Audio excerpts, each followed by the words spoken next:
Yun. Malaki na yung kamatis nila. Panginis ng kutis daw ito. Yan. Tingnan nyo guys. Pero ano ko lang. Kung ano ang i-comparison ba no. Bali.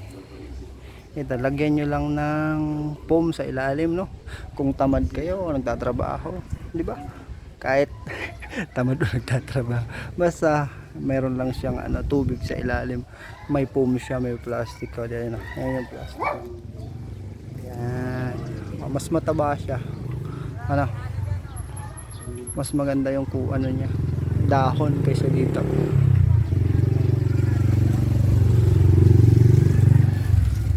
Ayan, namulaklak na yung isa.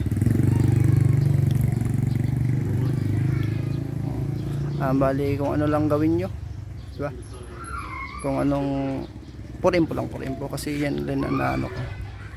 Wala tayong medyo kaalaman sana, basta lang parang yun, alam nyo na yun. Alright, bye bye. Post na yan.